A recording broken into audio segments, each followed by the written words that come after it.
दोस्तों नमस्कार। गुरुकुल के एक नए एपिसोड में आपका स्वागत है। मैं हूं परेश पाठक। कल से ही हम एक विषय पर बात कर रहे हैं और वह है भारत में डीप स्टेट और वक्फ बोर्ड।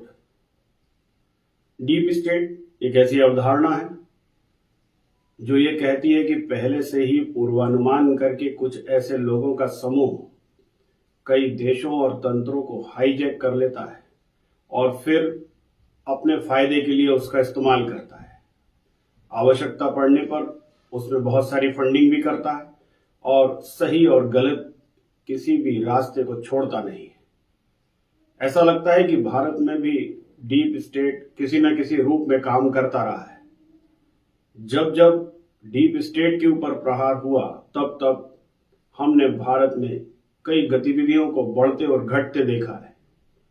एक समय था जब कश्मीर में पत्थरबाजों का बोलबाला था। छोटी सी घटना घटी नहीं कि पत्थरबाज सड़क पर दिखाई देते थे।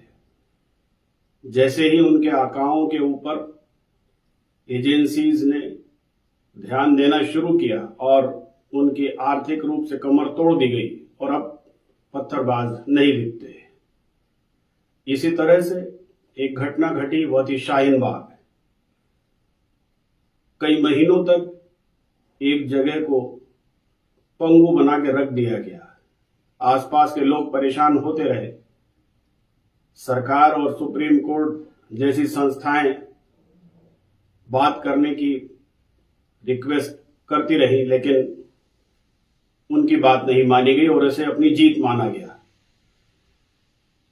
वे सभी लोग जो वहां बैठे थे, वो जिन घटनाओं का विरोध कर रहे थे उसमें सीएए और एनआरसी था, जिस पर हमने कल गंभीर रूप से चर्चा भी की, विस्तृत रूप से।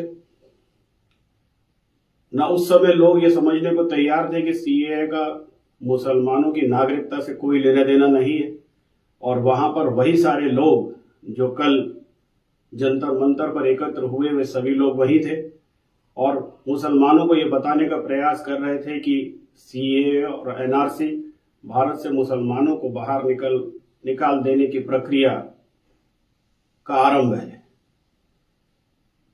अब सीएए कानून बन चुका है, 2 साल से अधिक समय भी हो चुका है और किसी एक भी मुसलमान की नागरिकता नहीं गई और अब इस विषय पे कोई बात नहीं करता।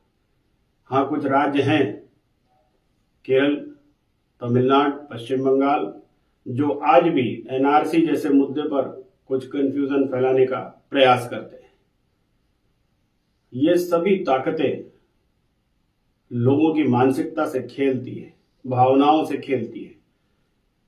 कल इन्हीं ताकतों ने all India Muslim personal law board और जमीयत उलेमाए हिंद के बैनर तले एक बार फिर एकत्र होकर एक नए मुद्दे पर देश के मुसलमानों को बरगलाने का काम आरंभ किया। मुद्दा बहुत स्पष्ट है। भारत में एक भूमाफिया है। भूमाफिया नहीं है तो उससे कम भी नहीं है, और वह है वक्फ बोर्ड।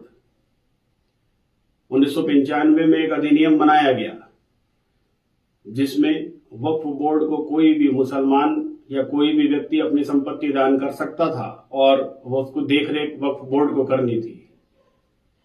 2013 में एक संशोधन हुआ और उसने वक्फ बोर्ड को असीमित अधिकार दे दिए और ये अधिकार उन्हें किसी भी संपत्ति को अपना घोषित करने का अधिकार देता था और इसकी अपील किसी अदालत में नहीं की जा सकती थी। उसकी अपील वक्फ बोर्ड में ही करनी होती है। वक्फ बोर्ड के निर्णय अंतिम व मान्य है।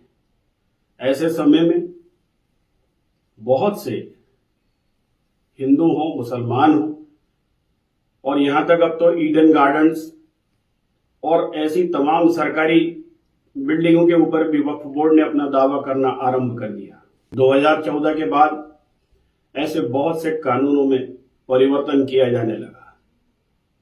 इस बीच में किसानों के लिए भी कानून आया और उसको किसानों ने अपने विरोध से दबाने का प्रयास किया।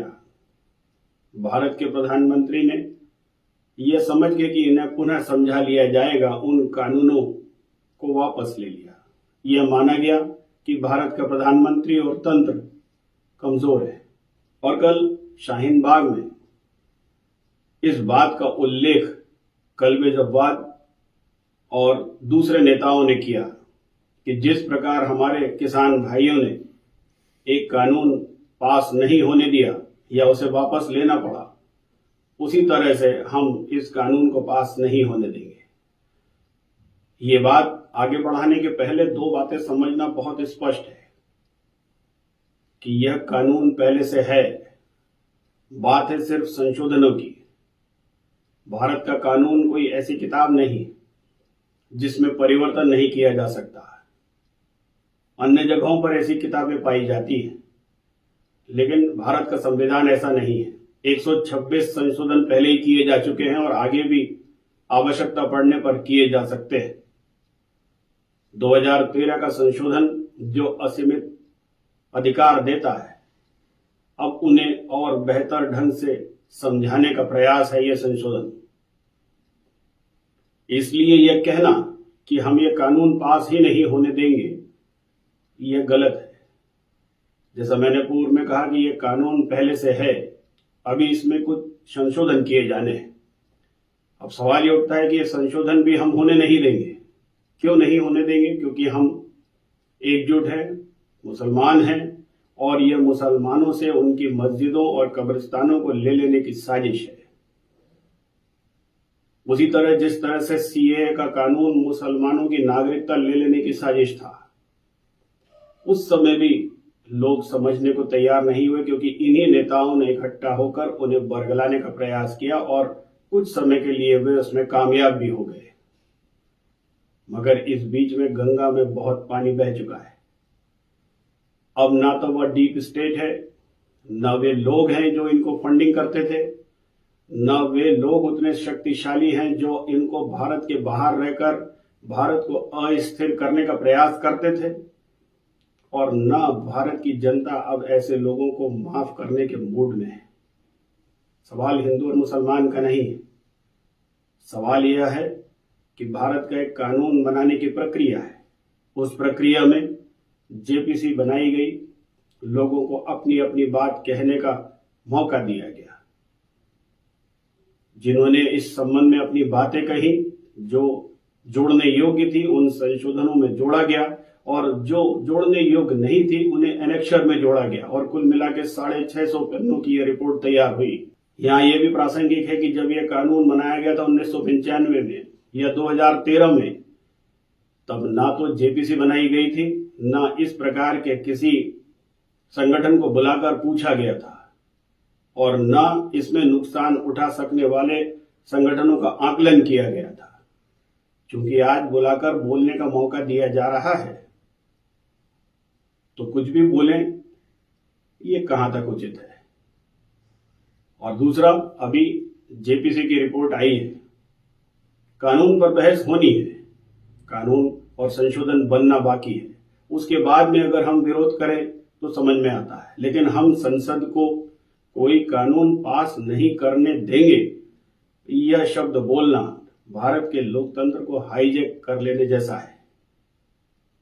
पूरे देश को शाहीन बाग बना देंगे, यह धमकी है, और मुझे नहीं लगता कि यह धमकी अब बहुत अधिक काम करती है। दरअसल धमकियां वे लोग देते हैं जो डरपोक होते हैं। इस प्रकार का कोई भी शब्द जो उत्तेजना पैदा करे, वो ऐसे लोगों के मनोबल को बढ़ाता है। मगर यह स्पष्ट कर देना बहुत बेहतर होगा कि भारत की जनता अब इस प्रकार की धमकियों से डरती नहीं, और भारत की सरकार भी सक्षम है। ऐसे समय में ऐसे लोग, चाहे वो अरशद मदनी हो, महमूद मदनी हो, असदुद्दीन ओवैसी हो, या वे तमाम पार्टियां, समाजवादी पार्टी, आरजेडी, टीएमसी या कांग्रेस, इन सभी को ये समझना चाहिए कि हम कोई कानून बनने नहीं देंगे, और अगर बन गया तो उसे लागू नहीं होने देंगे, जैसे शब्दों से उन्हें बचना चाहिए।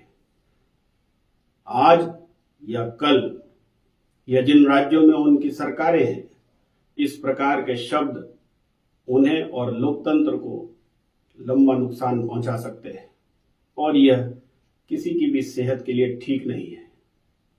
उन्हें भी समझना होगा कि वक्फ बोर्ड एक भूमाफिया तंत्र है।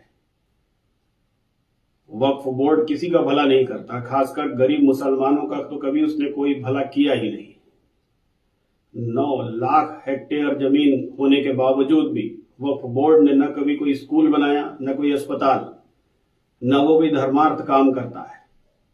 वक्फ बोर्ड सिर्फ एक ही काम करता है कि आसपास मस्जिदें बनाएं, मदरसे बनाएं और उसके बाहर दुकानें बनाएं और उनका भाड़ा खा जाएं। उसका कोई हिसाब भी नहीं है। हजारों लाखों ऐसे केसेस हैं जो मुसलमान गरीब भाइयों ने कर रखे और उनका निर्णय वक्फ बोर्ड करने को तैयार नहीं है। अपील में पूरा जिंदगी समाप्त हो जाती है। और अब इतने हौसले बढ़ गए कि वे अब सरकार के किसी भी जगह को अपना कहने से नहीं चूकते। जिस जमीन पर कुंभ लगा वो संपूर्ण जमीन वक्फ की है। संसद जिस जगह बनाई गई वह वक्फ की है और वक्फ ये बताने को तैयार नहीं कि ये जमीन उसके पास आई कहां से। वे लोग जिनके पास खाने को नहीं था, वे लोगों ने ये जमीनें वक्फ को दान कर दी हैं और आज वह ये स्पष्ट करने को तैयार नहीं है कि उन्होंने किस हैसियत से ये जमीन दान की, जबकि वे इसके मालिक थे ही नहीं। और अगर सरकार ये पता करने का प्रयास कर रही है और इससे संबंधित कोई संशोधन ला रही है तो परेशानी है। महिलाओं को किसी भी प्रकार का अधिकार मिले तो सबसे अधिक मिर्ची मुसलमानों को लगती है। 3 तलाक में ऐसा ही हुआ। वह कानून जिसमें एक तरफा कानून था कि पुरुष तो महिलाओं को तलाक दे सकता है लेकिन महिला पुरुष को तलाक नहीं दे सकती। जब बराबरी का अधिकार दिया गया तो शरीयत को बीच में लाया गया। लेकिन आज मुझे ऐसा लगता है कि मुस्लिम महिलाओं ने भी इस बात को समझा कि मुसलमान होने के अलावा वे मनुष्य भी हैं और उनके अपने अधिकार भी हैं। इसी प्रकार आज मुस्लिम महिलाएं पढ़कर लिखकर बड़े बड़े पदों पर पहुंचती हैं और ऐसे समय में उन्हें भी सही और गलत जानने का उतना ही अधिकार है जितना पुरुषों को।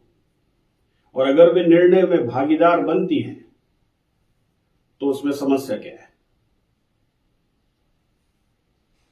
वे लोग जो सिर्फ अपने लिए इन प्रॉपर्टीज का इस्तेमाल करते थे या इसका माध्यम बनाते थे, वही लोग आज इसके पीछे खड़े हैं। वे लोग जो मुसलमानों का उपयोग वोट बैंक के तौर पर करते थे और इन जमीनों पर बैठ के अय्याशी करते थे, वे सारे के सारे वहां पर दिखे। आश्चर्यजनक रूप से इनमें कोई भी बड़ा नेता नहीं पहुंचा। असदुद्दीन ओवैसी के अलावा ऐसा कोई पार्टी का नेता वहां नहीं पहुंचा। अगर इतना बड़ा विरोध था तो वो शायद पहुंचते और अपनी बात कहते और फिर उनसे मीडिया ये सवाल करता कि अभी तो आपने अपने संशोधनों में आपत्तियां दर्ज कराई हैं और जो जो भी कहा है उसको सदन के पटल पर रखा जाना है, जहां आप भी चर्चा के लिए आमंत्रित हैं। ऐसे समय में जब आपने अभी फाइनल ड्राफ्ट देखा नहीं, संशोधन अभी विधेयक अभी संशोधन के रूप में पास हुआ नहीं, फिर यह विरोध करने का क्या कारण है? और यह धमकी कि पूरे देश को शाहीन बाग बना देंगे, इसमें आप शामिल कैसे हो सकते हैं? मगर भारत अब डीप स्टेट से नहीं चलता है और जो लोग इनको महीनों वहां बैठने के लिए फंडिंग करते थे अब वे बचे भी नहीं। आइए देखते हैं कि कितना समय तक यह विरोध चलता है। लेकिन इस बीच में यह स्पष्ट है, उन सभी लोगों से हम अपील करते हैं जो पढ़ते हैं, लिखते हैं और सोशल मीडिया में इंटरेस्ट रखते हैं कि वे जिस तरह सीएए और एनआरसी को समझा वो वक्फ को समझे और अन्य लोगों को समझाएं और देखें कि ये सभी लोग जो एकत्र हो रहे हैं इनकी मंशा क्या है। क्या देश में अब नया कानून बनाना संभव नहीं रहा? क्या अब इन लोगों से पूछकर कानून बनाना पड़ेगा या हर वर्ग या हर समूह यह तय करेगा कि इस देश का कानून कौन और कैसे बनाएगा, या भी रास्ते जाम कर देंगे? और अगर यही चलता रहा तो वह दिन दूर नहीं जब भारत लोकतंत्र में नहीं रहेगा, लेकिन ये कभी हो नहीं सकता। आइए इस गंभीर घटना पर नजर रखें और आगे आने वाले समय में इंतजार करें कि वक्फ का संशोधन हम सबके सामने आए और हम उस पर फिर अपनी राय रखें। भारत में इन दिनों एक वर्ग में, एक जाति, एक धर्म में असहिष्णुता बढ़ती जा रही है। यह वही वर्ग है जो हमेशा से शासन में बना रहा और शासन के बगैर कभी चल नहीं पाया। इसमें कुछ राजनेता हैं, कुछ राजनीतिक पार्टियां हैं, इसमें विशेष रूप से Congress, Samajwadi party, RJD, TMC और मुसलमानों के द्वारा समर्थित छोटे छोटे समूह जिसमें एआईएमआईएम जैसे लोग हैं। ये सभी लोग धीरे धीरे अपनी व्यग्रता नहीं संभाल पा रहे हैं। धरना और प्रदर्शनों तक ठीक है, लेकिन अब जैसे जैसे उन्हें ये लगने लगा है कि समाज में हम अप्रासंगिक होते जा रहे हैं, तो ये लड़ाई झगड़ा, दंगा इत्यादि भी करने से बाज नहीं आ रहे।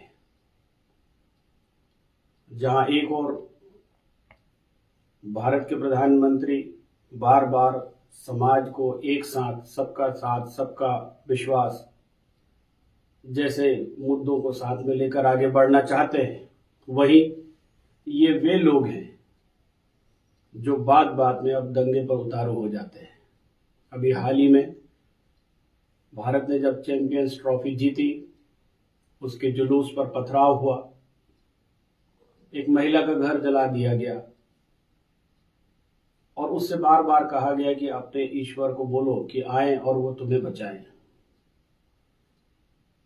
बहुत से लोगों की गाड़ियां भी जलाई गई और बहुत नुकसान भी किया गया। सबसे महत्वपूर्ण है पाकिस्तान जिंदाबाद के नारे और भारत मुर्दाबाद के नारे लगाना। ये कौन लोग हैं जो भारत में रहकर पाकिस्तान जिंदाबाद के नारे लगाते हैं? ये समझना बिल्कुल भी मुश्किल नहीं है। ये वही लोग हैं जो विश्व के किसी भी कोने में जाते हैं, शरणार्थी बनकर या भिखारी बनकर, और थोड़े समय बाद उन्हीं लोगों को आंखें दिखाने लगते हैं। अरब के तमाम देशों ने तो अब इन लोगों को पहचान कर अपने देशों में आने के लिए मनाही कर दिया है। वे भारतीय उपमहाद्वीप के मुसलमानों को मुसलमान ही नहीं मानते। वे दोयम दर्जे का या नीच किस्म का इंसान कहते हैं। इतनी आसानी से उन्हें रखते नहीं। ये वही लोग हैं जिन्हें यूरोपियन देशों ने अपने देशों में आने से मना कर दिया है।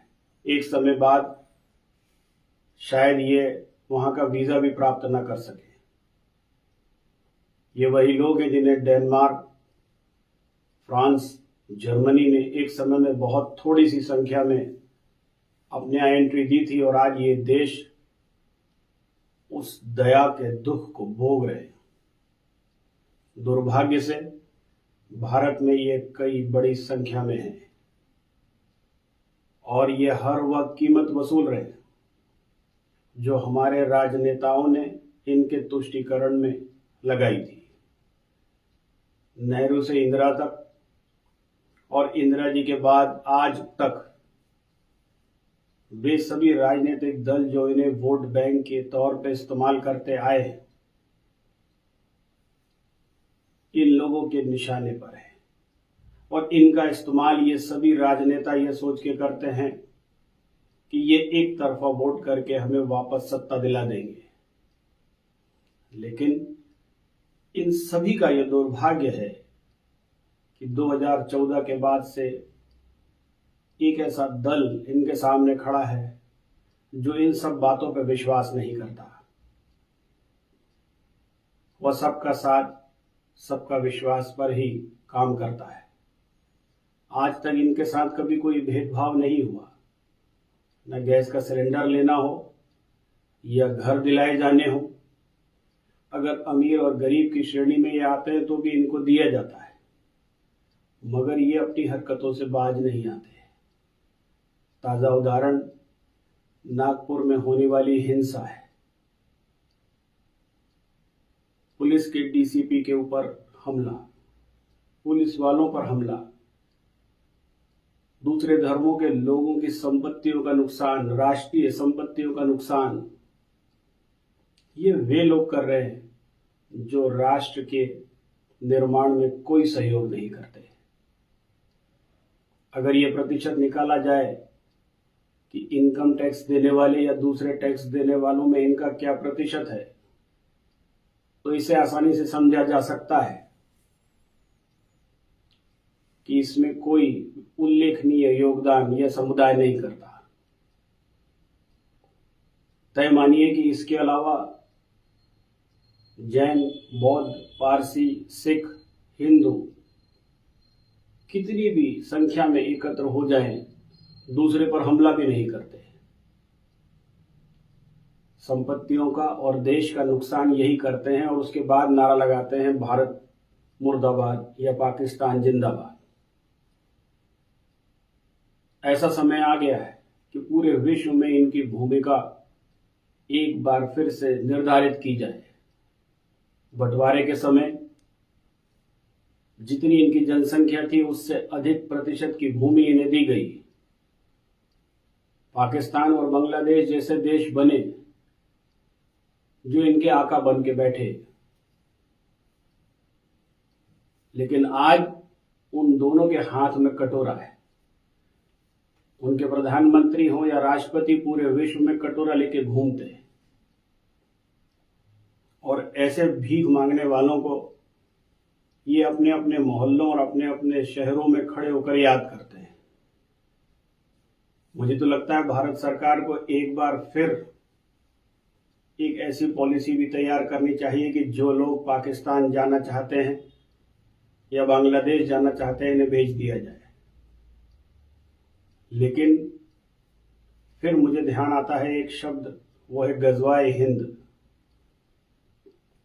जिसमें कहा गया है कि हर मुसलमान को यह करना है, क्योंकि यही एक ऐसी संस्कृति है जिसे जीतना संभव नहीं है।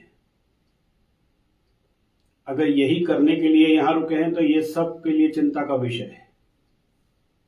जिन्हें राष्ट्र के साथ आगे जाना नहीं, संपत्तियों को नुकसान करना है, काम करना नहीं है, मुफ्त की योजनाएं चाहिए और उसके बावजूद भी राष्ट्र के सुरक्षा बलों और उनके सहयोग में कार्य करने वाले सुरक्षा कर्मियों के साथ हिंसा करनी है, तो ऐसे लोगों के साथ कड़ी से कड़ी कार्रवाई की जानी चाहिए। ये घटना क्यों घटी, ये भी महत्वपूर्ण है। पिछले कई दिनों से एक बात पर बहस जारी है कि जिस क्रूर शासक औरंगजेब ने सनातन धर्म का लगातार नुकसान किया और उस समय मराठा सैनिकों के साथ और विशेषकर छत्रपति शिवाजी महाराज और उनके पुत्र छत्रपति संभाजी महाराज के साथ जिस निर्ममता के साथ व्यवहार किया, क्या ऐसे शासक की कब्र औरंगाबाद जैसी जगह पर होनी चाहिए, जिसको आज नाम बदलकर संभाजी नगर कर दिया गया है। जिस प्रकार एक आतताई और आक्रांता को जितनी जल्दी हो सके इतिहास के पन्नों से उखाड़कर फेंक देना चाहिए, तो क्या ऐसी कब्र का नामो निशान मिटा नहीं दिया जाना चाहिए। इस पर बातचीत चल ही रही है कि इस बीच में इन लोगों ने यह कृत्य कर डाले। समाज में बहस करना लोकतंत्र की खूबसूरती है। अपना मत रखना हर व्यक्ति को आता है, आना चाहिए, मगर या तो आप मेरी बात सुने, नहीं तो मैं आपका घर जला दूंगा या मैं आपको जान से मार दूंगा या आपका सहयोग करने आए सुरक्षा कर्मी के ऊपर मैं तलवार और परसे से कुल्हाड़ी से हमला करूंगा। ये बहुत लंबे समय तक हिंदुस्तान में अब चलेगा नहीं। और ये बात ये पूरा समूह, ये पूरा कुनबा जानने लगा है। खासकर मुसलमानों को अब ये पता चल गया है कि अब वे सत्ता बनाते और बिगाड़ते नहीं। वर्तमान में जो पार्टी अपने साथियों के साथ सत्ता में है, वह यह मानकर चलती है कि ना तो आज और न कल मुसलमान उसका साथ नहीं देंगे। अगर किसी का ज़मीर जाग गया और उन्हें ऐसा लगा कि हमें भी राष्ट्र के में सहयोग करना है, तो अवश्य हो सके और इसका प्रयास वे कर भी रहे। लेकिन बहुतायत में ये वही लोग हैं जो खुद भी आपस में चैन से नहीं रहते और मजहब के नाम पर, फिक्रों के नाम पर एक दूसरे से लड़ते रहते हैं। और इसके उदाहरण उन सभी इस्लामिक देशों में आप देख सकते हैं, चाहे वो पाकिस्तान और बांग्लादेश ही क्यों ना हो, जहां शिया और सुन्नियों से संबंधित विवाद होते रहते हैं। ये वही भारत में करना चाहते हैं। अब परिस्थितियां बहुत तेजी से बदल रही है। आगे आने वाला समय इस तरह के युद्ध का नहीं है। अब ये बहुत जल्दी चिन्हित भी किए जाते हैं और इनके ऊपर कड़ी कार्रवाई भी होती है, जैसा कि मऊ के सिलसिले में हुआ, इसके पहले संभल में हुआ और अब नागपुर में हो रहा है।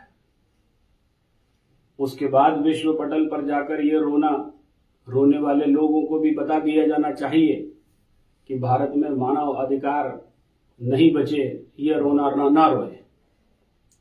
क्योंकि इन दंगों के समय ये सभी लोग और विशेषकर अपने आप को धर्मनिरपेक्ष कहने वाली ये पार्टियां कोई वक्तव्य, कोई बयान जारी नहीं करते। भारत के आम नागरिक इन सभी कलाबाजियों को समझ रहे हैं। विश्व पटल पर भी यह समझा जा रहा है कि यही वे लोग हैं जो पूरी मानवता को पीछे खींचते हैं। भारत में ये घटनाएं अभी बढ़ी हैं जो चिंताजनक हैं, पर उम्मीद है कि जितनी जल्दी हो सके इन पर काबू पाया जाएगा और यह हताशा आगे और बढ़ने की संभावना है।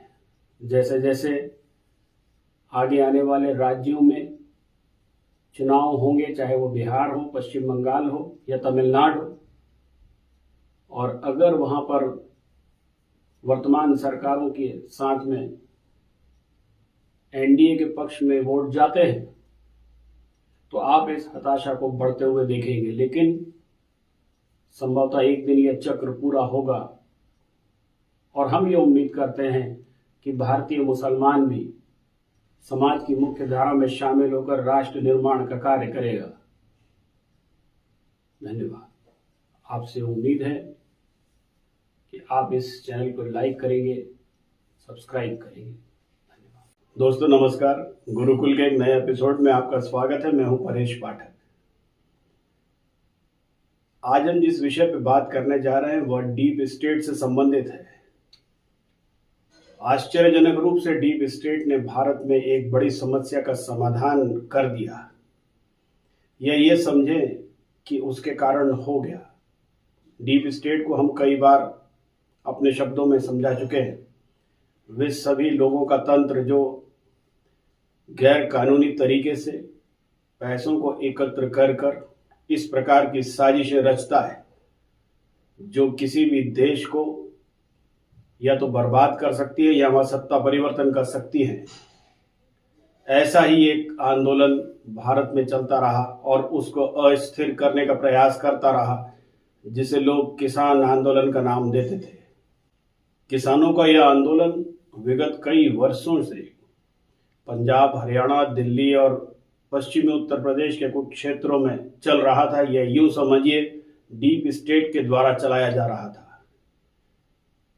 भारत के तमाम बुद्धिजीवी और लगभग समान विचारधारा के कई लोग ये बार बार कह चुके थे कि यह आंदोलन किसानों का आंदोलन नहीं है, मगर कई ऐसे पत्रकार और कई ऐसे छद्म बुद्धिजीवी जो इस स्टेट से लाभान्वित होते थे, वे इस मुद्दे को मरने भी नहीं देते थे। वहीं दूसरी ओर भारत के प्रधानमंत्री और सरकार इतनी अधिक इस मुद्दे के प्रति संवेदनशील थी कि उन्होंने किसी भी प्रकार की उत्तेजना से बचना ही उचित समझा। डीप स्टेट अपना काम करता रहा। आप सभी को याद होगा लाल किले पर वह नंगा नाच जिसे तथाकथित किसानों ने, अन्नदाताओं ने अंजाम दिया था।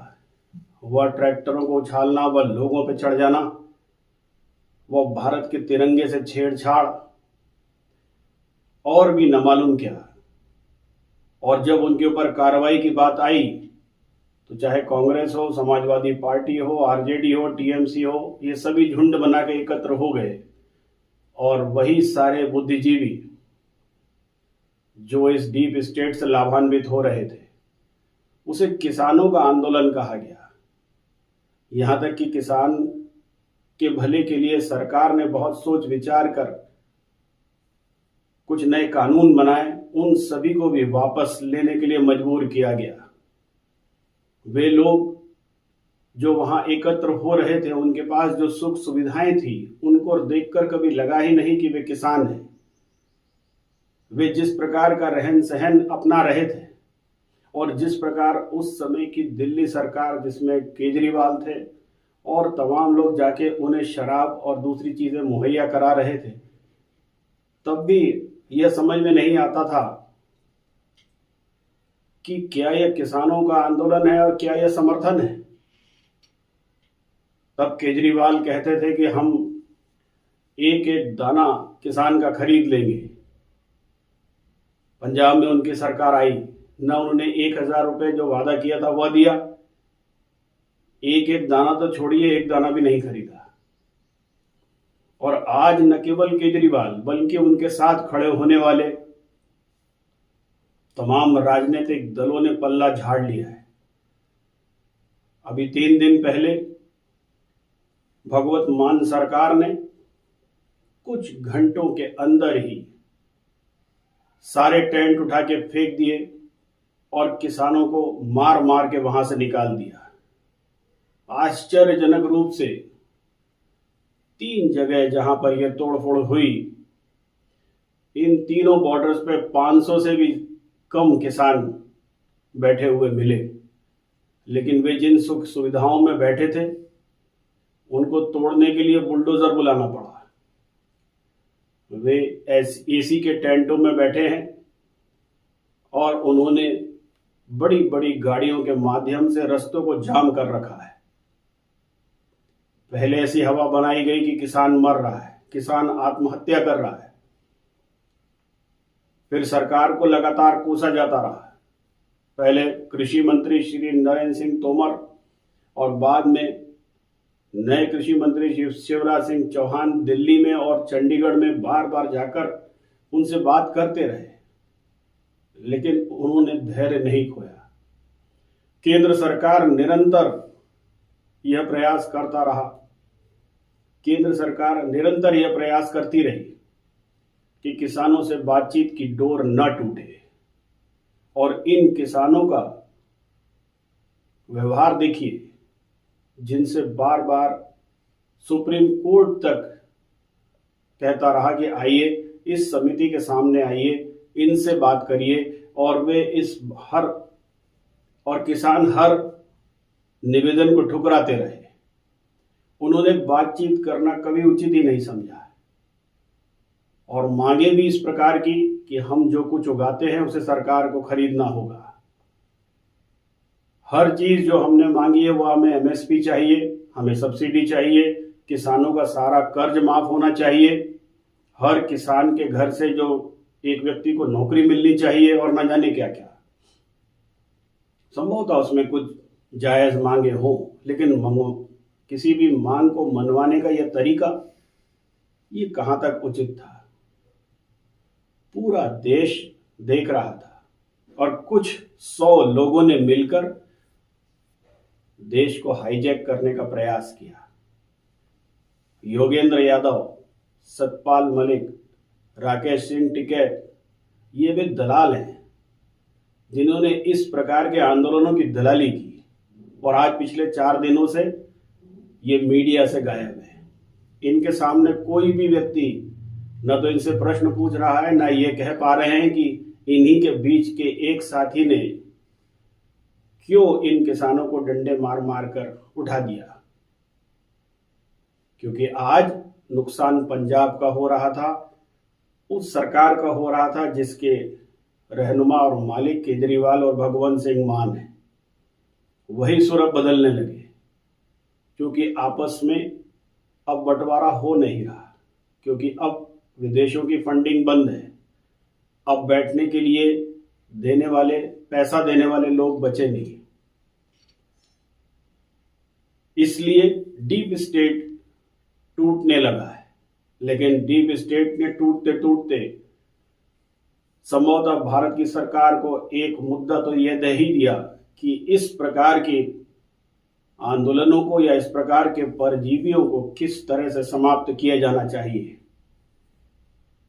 जब खाना नहीं, पानी नहीं, एक तरह से शरीर में खून ही नहीं बचेगा तो शरीर चलेगा कब तक। और यही स्थिति हुई इस आंदोलन की, जिसे लोग किसान आंदोलन कहते थे।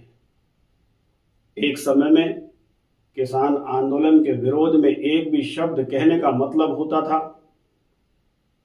कि हिंदुस्तान के सभी किसानों के बारे में भला या बुरा कहना। और उस समय भी लोग ये जानते थे कि यह संपूर्ण देश के किसानों का प्रतिनिधित्व नहीं है। जिस दिन से पश्चिमी उत्तर प्रदेश की एक बॉर्डर से राकेश टिकैत को मार के भगाया गया, वो तब से आज तक मीडिया से गायब है। योगेंद्र यादव दूसरे विषयों पे लिखने लगे हैं, अब वो किसान की बात नहीं करते। और राष्ट्रीय पार्टियों के प्रवक्ता दूसरे राष्ट्रीय मुद्दों पर बात कर रहे हैं। किसानों के आंदोलनों की बात करना उन्होंने बंद कर दी है। इसके 2 ही कारण हो सकते हैं। या तो इन लोगों के लिए अब वह आंदोलन प्रासंगिक नहीं रह गया, या संभवतः किसानों की सारी समस्याएं समाप्त हो गई हैं। इस प्रकार डीप स्टेट का जो गठजोड़ है वह कितना व्यावसायिक होता है, यह समझा जाना चाहिए। यह विचारधारा की लड़ाइयों से कभी लड़ नहीं सकता।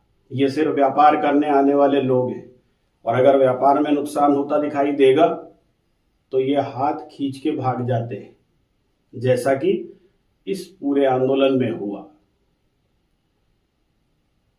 आप सभी से निवेदन है कि इस प्रकार के आंदोलनों को अपने आसपास होते हुए देखें तो कृपया भावनाओं में ना बहें, धैर्य रखें और उसको अंजाम तक पहुंचने दें। संभवतः अंत समय तक आपको कुछ और तस्वीर दिखाई दे। आइए इंतजार करें कांग्रेस, समाजवादी पार्टी, राजद, तृणमूल और इन आंदोलन जीवियों के प्रतिक्रियाओं का, और फिर यह तय करें कि क्या यह मुद्दा हमेशा के लिए समाप्त हो गया है या अभी इसमें कुछ बाकी है। आज के लिए इतना ही। अगर आपको यह वीडियो अच्छा लगा हो तो कृपया इसे लाइक करें, शेयर करें और सब्सक्राइब करें। धन्यवाद। दोस्तों नमस्कार, गुरुकुल के इस नए एपिसोड में आपका स्वागत है। मैं हूं परेश पाठक। आज हम जिस विषय पर बात करने जा रहे हैं वो है डीप स्टेट और मध्यम वर्ग। ये एक नया शब्द है। धीरे धीरे आप सभी लोग इससे परिचित हो रहे होंगे या हो गए होंगे। बहुत गंभीर विषय है और बहुत महत्वपूर्ण शब्द है, इसलिए इसको बार बार समझा जाना चाहिए हर स्तर पर। कई लोगों ने इसे अपने हिसाब से आपको समझाया होगा। एक बार हम भी यह प्रयास करना चाहते हैं। जो इसकी शाब्दिक भूमिका है वह इस प्रकार है कि वे लोग जो सत्ता को अनधिकृत रूप से भोगते हैं या वर्तमान सत्ताओं को जो बदल देना चाहते हैं और लंबे समय तक उसका अपने तरह से उपभोग करना चाहते हैं, और ऐसे अनधिकृत और नकारात्मक शक्तियों का समूह है डीप स्टेट। यह निरंतर कार्य करता है। आप सोच रहे होंगे कि यह आपके आसपास किस प्रकार होता है, ये इससे आपका क्या लेना देना है। ये संभवतः अमेरिका या ऐसे बड़े राज्यों में या राष्ट्रों में ही होता होगा, परंतु ऐसा नहीं है। अमेरिका में बैठने वाले लोग हों या आपके आसपास, सत्ता हर जगह है। हर स्तर पर ऐसे लोग हैं जो लंबे समय तक अनधिकृत रूप से नकारात्मक शक्तियों को एकत्र करके उन सभी शक्तियों को एकत्र कर लेना चाहते हैं जो आपके आसपास के संसाधनों को लूट ले और उन्हें लंबे समय तक मुनाफा देते रहे। आप आज मध्यम वर्ग में जितने लोग हैं वो अपने जीवन से संघर्ष कर रहे हैं, इसलिए बार बार वे सोचते हैं कि इन सब चीजों से हमें क्या लेना देना। लेकिन सच्चाई इससे ठीक उल्टी है। साल में एक बार जब आपको बताया जाता है कि कुछ चीजें महंगी हो गई या कुछ चीजें सस्ती हो गई, तब आपकी समझ में नहीं आता है। आप याद कीजिए वर्षों वर्ष के वे साल जब इनकम टैक्स की छूट मध्यम वर्ग के लोगों के लिए बढ़ नहीं रही थी। अब वह 12 लाख तक की आय के लोगों के लिए शून्य हो गई है। यह आयकर की दर इस बार बढ़ी, यह संभवतः पहले कभी 10 साल 20 साल पहले सोची नहीं जा सकती थी। वापस आते हैं डीप स्टेट पे। वे लोग जो आपके आसपास जमीनों पे कब्जा कर रहे हैं, वे लोग जो आपके आसपास सड़कें और पुल बना रहे हैं, वे लोग जो इस प्रकार के कामों को करने के लिए एक सत्ता का केंद्र बना लेते हैं और ये समानांतर सत्ता उन लोगों को दूर करती जाती है जो इसमें बेहतर कार्य करना चाहते हैं, वही डीप स्टेट के लोग हैं। अचानक आप देखेंगे कि सरकारी जमीनों पे कब्जा होने लगा है। अचानक आप देखेंगे कि प्राइवेट जमीनों पर वक्फ बोर्ड जैसे तमाम संगठनों के बोर्ड लग गए हैं। आप कभी देखेंगे कि कहीं दरगाह बन गई है या कहीं मस्जिद खड़ी हो गई है या कई इस प्रकार के अनधिकृत कार्य होने लगे हैं, लेकिन उन्हें रोकने वाला कोई नहीं है। ये सभी लोग डीप स्टेट से जुड़े हुए लोग हैं। इन्होंने समाज को कब्जे में कर रखा है। हम सबको यह समझना चाहिए कि ये हमारे समाज के लिए कोड है। आपको याद होगा कि किस प्रकार मनमोहन सिंह जी जब प्रधानमंत्री थे तो 10 वर्ष तक सत्ता की चाबी सोनिया गांधी जी के हाथ में थी, या पिछले 2 वर्षों में पंजाब की चाबी किस प्रकार केजरीवाल और राघव चड्ढा जी के हाथ में है। ये सभी लोग क्यों सत्ता पे नियंत्रण करना चाहते हैं और उन लोगों के अधिकारों को वंचित करना चाहते हैं जिन्होंने जनता की सेवा की है और वे चुन कर आए। इनका उद्देश्य क्या है? इसी प्रकार आपके आसपास चुने हुए प्रतिनिधियों के समानांतर जो सरकार चला रहे हैं वे डीप स्टेट के लोग हैं। सबसे महत्वपूर्ण होता है डीप स्टेट का गुप्त नेटवर्क। कौन लोग होते हैं ये और किस प्रकार कार्य करते हैं, ये समझना बड़ा कठिन है। इसमें होते हैं कुछ व्यापारी, कुछ समाज सेवी, कुछ पत्रकार और कुछ बुद्धिजीवी, और अंत में होते हैं इन सब का उपभोग करने और करवाने वाले बड़े अफसर और राजनीतिज्ञ। ये सभी मिलाकर एक बड़ा नेक्सस तैयार करते हैं, बड़ी दूरगामी योजनाएं।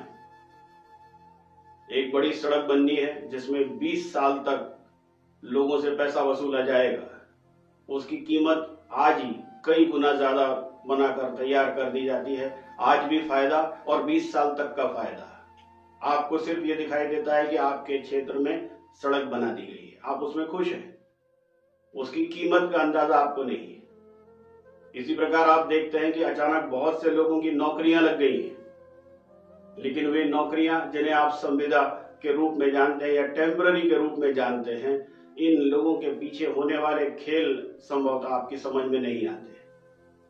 कुछ लोगों को छोड़कर बाकी ये सिर्फ अपने अपनों को भर लेने का एक नया रास्ता है, ताकि सरकारी नौकरियों की जिम्मेदारियों से भी बचा जा सके, कोई जवाबदारी भी ना हो और आवश्यकता पड़ने पर इन्हें आसानी से अंदर और बाहर किया जा सके।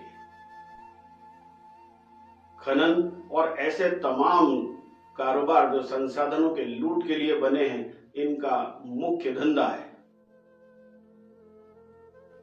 दूसरा, जब इनके पास महत्वपूर्ण कोई कार्य नहीं होता तो ये दंगे भी कराते हैं। वो सभी लोग जो इनके साथ में जुड़े हैं वे नैरेटिव बनाने का काम करते हैं और आपको सिर्फ चैनलों पे ये दिखाई देता है कि आज ये क्या घटा, ये क्यों घटा, ये हम नहीं समझ पाते, क्योंकि इनके क्यों का सवाल जब तक आज की सत्ताधारी पार्टी या आपसे जुड़ी हुई पार्टी इसके हल को खोजती है, जब तक ये एक नया नैरेटिव और एक नई घटना को अंजाम दे चुके होते हैं। नेटवर्क और कार्यशैली से भी बड़ा होता है इनका एजेंडा। सीधे रूप से आप ये देखेंगे कि ये हमेशा आपको गरीबी, बेरोजगारी और महंगाई की बात करते हुए दिखाई देंगे। आपको ऐसा लगेगा कि ये सिर्फ हमारी ही बात कर रहे हैं, हमसे जुड़े हुए लोगों की ही बात कर रहे हैं, लेकिन ऐसा नहीं है।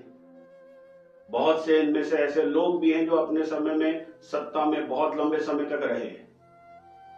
इन्होंने कभी बेरोजगारी, महंगाई पे कोई काम नहीं किया, न कभी बेरोजगारी हटी न गरीबी हटी, लेकिन आज ये इनका प्रिय शगल है। इसी में भारत में अगर आप हैं तो आप ये देखेंगे कि ये आपको धर्म और जातियों पर बात करते हुए दिखाई देंगे। ये पत्रकार, ये बुद्धिजीवी, ये समाज सेवी और ये राजनेता बहुत लंबी प्लानिंग करके आते हैं। कौन किससे जुड़ा हुआ है यह भी समझ पाना अत्यंत कठिन होता है। अचानक एक समाज सेवी उठकर सुप्रीम कोर्ट में अपील करता है। सुप्रीम कोर्ट जो वैसे तो हजारों केसेस को रद्दी में पड़ा रहने देता है, आधी रात को उठकर उसकी सुनवाई भी करता है और फिर उसके बाद में वो तुरंत एक ऐसा निर्णय देता है जिससे पूरा देश चौंक जाता है। आपने ये घटना अभी रोहिंग्याओं के बच्चों को दिए जाने वाली शिक्षा से संबंधित घटना में देखी होगी। वे लोग जो अनधिकृत रूप से हमारे देश में घुस आए हैं, वे लोग जो निरंतर अपराधों में लिप्त हैं और वे लोग जिन्हें सजा दी जानी चाहिए, जिस प्रकार अमेरिका हमारे देश के लोगों को डिपोर्ट कर रहा है, इन्हें वापस भेज देना चाहिए। उन्हें अचानक शिक्षा देने का, भोजन देने का और रहने की व्यवस्था करने का आदेश प्राप्त होता है। ये आदेश समझ से परे है। जब हमारे देश में संसाधनों की कमी है, गरीब लोगों को अनाज बांटा जा रहा है और भारत यूएन की शरणार्थी नीति का भाग भी नहीं है, यानी कि हम नहीं चाहते कि बाहर के शरणार्थी हमारे देश में आए, क्योंकि हमारे देश में गरीबी आज भी एक मुद्दा है। बहुत से गरीब लोग हैं और हम उनका जीवन स्तर आगे बढ़ाना चाहते हैं। ऐसे समय में एक एनजीओ की बात पर सुप्रीम कोर्ट का इतना बड़ा निर्णय आ जाना कम से कम हमारे जैसे सामान्य लोगों की समझ में तो नहीं आता है। कहां तक कौन किससे जुड़ा है, ये जब तक आप समझ पाते हैं, जब तक ये अपना काम कर चुके होते हैं। हम सबको ये समझना होगा कि हमारे आसपास जो बड़े निर्णय हो रहे हैं, संसाधनों से संबंधित, बड़े प्रोजेक्ट से संबंधित, इंफ्रा से संबंधित, उसके बारे में आप जानकारी रखें। भारत में एक बहुत बड़ा वर्ग है जो धीरे धीरे सोशल मीडिया के माध्यम से चीजों को समझ रहा है और वही उम्मीद की किरण है। उसी से हम ये कहना चाहते हैं कि इस नेक्सस को पहचाने और अपने आसपास चर्चा में लाएं। आवश्यकता पड़ने पर कम से कम इनके सपने पूरे ना हो, इसके लिए हम कार्य कर सकेंगे। आइए इस नेक्सस को तोड़ने का काम करें और इस पर हम सिलसिलेवार रूप से चर्चा करें। धन्यवाद।